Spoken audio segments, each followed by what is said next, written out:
Bonjour, aujourd'hui nous allons aborder le thème de la journée de solidarité.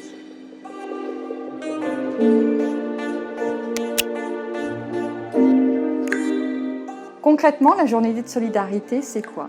Elle a été instaurée en 2004, suite à la canicule de 2003, et préalablement fixée le lundi de Pentecôte. Cette obligation fait encore débat à ce jour. Dans sa définition, c'est un jour supplémentaire de travail pour le salarié, qui est non rémunéré. Elle permet de financer la prise en charge des personnes âgées ou handicapées. Depuis 2008, le lundi de Pentecôte est redevenu un jour férié chômé. La journée de solidarité peut désormais être fixée n'importe quel jour chômé dans l'entreprise, à l'exception du 25 décembre et du 1er mai. Combien d'heures doivent être effectuées ce jour-là ? Pour les salariés à temps plein, ils devront effectuer 7 heures de travail durant la journée de solidarité. Les salariés au forfait en jour de travail devront, eux, s'acquitter d'une journée normale. Et enfin, les salariés à temps partiel devront, eux, accomplir un nombre d'heures proportionnel à la durée contractuelle prévue. Si le contrat de travail prévoit 10 heures de travail hebdomadaire, dans ce cas, on va calculer les 7 heures obligatoires de la journée de solidarité, multipliées par 10, divisé par 35 heures hebdomadaires, ce qui vous donnera 2 heures. Votre salarié à temps partiel devra donc s'acquitter de 2 heures de travail sur cette journée. Quel jour et est-ce une obligation ?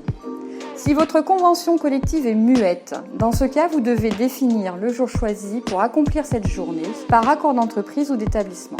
Le salarié ne peut pas refuser de faire cette journée de solidarité. En cas de refus, l'employeur peut faire une retenue sur salaire à hauteur des heures travaillées qu'il aurait dû effectuer ce jour-là, prendre une sanction disciplinaire pouvant aller jusqu'au licenciement pour faute grave. Pour les salariés à temps partiel, ce dernier peut refuser d'effectuer cette journée si le jour choisi est incompatible avec l'un des motifs suivants, c'est-à-dire obligation familiale impérieuse, suivi d'enseignement scolaire ou supérieur, ou avoir une autre activité professionnelle. Qu'en est-il du bulletin de paye et de la journée de solidarité ?